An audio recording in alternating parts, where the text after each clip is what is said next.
Hello everyone, welcome to this section. Our section of আজি discuss কৰিবলৈ গৈ আছো যে APSC CCE মেইনছৰ আসাম অডিট সাৰ্ভিস যিটো আছে সো সেই আসাম অডিট সাৰ্ভিসৰ কেনেকুৱা ধৰণৰ ডেজিগনেশ্যন কি কথা মেনশ্যন আছিলে আমাৰ যেটো তেওঁলোকে লিষ্ট উলিয়াইছিল তাতে সো হেতুৰ কথা আমি আজি ডিসকাস কৰিম তো আপোনালোকে যদি ইয়াতে চাই তেতিয়াহ'লে মই অকনমান মোৰ কাৰণে হয়তো অকনমান দেখিবলৈ অসুবিধা হৈছে সো এইখিনি মই আপোনালোকক পিছত ইয়াতে কি আছে যে ইয়াতে ক্যাডাৰ হয় সেই ক্যাডাৰ কেইটা তেওঁলোকে নাম দি দিছে ঠিক আছে যেটো প্ৰথম আছে সেইটোৰ নাম দিছে যে হেতুৰ কথা মেনশ্যন আছে যে জয়েন্ট ডাইৰেক্টৰেট অফ অডিট ঠিক আছে যেটো লোকাল ফান্ডছৰ কাৰণে বুলি মেনশ্যন কৰি থৈ দিয়া আছে এটো এটা ক্যাডাৰ হয় ঠিক আছে ঠিক তেনেকৈ ডেপুটি ডাইৰেক্টৰ অফ অডিট এটো अगेन লোকাল ফান্ডছৰ কাৰণে হয় assistant director of audit again local ফান্ডৰ কাৰণে হয় আৰু fourth one is your audit officer ঠিক আছে আৰু এই গুটেই কেইটা আমাৰ যিকেইটা সৰি এই যিটো আমাৰ অডিট সাৰ্ভিস এই অডিট সাৰ্ভিসৰ ভিতৰতে পৰি আছে ঠিক আছে আৰু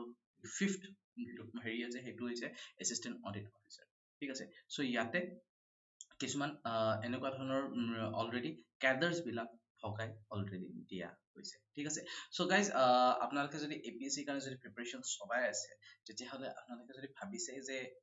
বুক লাগে বুলি কিবা তেতিয়াহ'লে যিখিনি আমাৰ আটা 24 বুক আছে সেই বুকখিনি আপোনালোকে লৈ ল'ব পাৰিব ঠিক আছে ইয়াতে ঠিক তেনেকৈ যদি ভাবিছে এপিএসসি 2024 কাৰণে প্ৰিপাৰেচন চলাবলৈ তেতিয়াহ'লে আমাৰ অলৰেডি বেচ ষ্টাৰ্ট হ'বলৈ গৈছে চিটছ আৰ ফিলিং ফাষ্ট সো আপোনালোকে ইয়াতে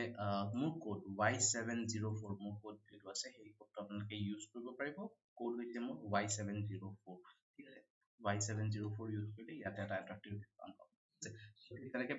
হেৰি মেইনছৰ বেচ অলৰেডি আমাৰ আহিছে ঠিক আছে ক্লাছ অলৰেডি হৈ আছে 18ৰ পৰা এই বেচ ষ্টাৰ্ট হৈছিলে ঠিক আছে সো ইয়াতে আমাৰ বুকছ বিলাকত Y704 অকল এই কোডটো ইউজ কৰিলে ইয়াতে 22% কৰি ইয়াতে ডিসকাউন্ট পাইছে ঠিক আছে সো এই সকলোবিলাক বুক বিডিসিএল চিভিল সাৰ্ভিসত সো আৰু এইখিনি এসএসসি ইয়াতে 7খনকৈ বুক ইয়াতে 5খনকৈ বুক আৰু ইয়াতে 6খনকৈ বুক আপোনালোকে লাভ কৰিব ঠিক আছে যদি আমাৰ এপটো ইনষ্টল কৰা নাই এপটো ইনষ্টল কৰি ল'ব যদি সাবস্ক্ৰাইব কৰা নাই সাবস্ক্ৰাইব কৰি ল'ব যদি ভিডিঅ চাই ভাল পায় লাইক কৰিব শ্বেয়াৰ কৰিব কমেন্ট কৰিব আৰু যদি চেনেলটো সাবস্ক্ৰাইব কৰা নাই সাবস্ক্ৰাইব কৰি ল'ব that's all for today thank you everyone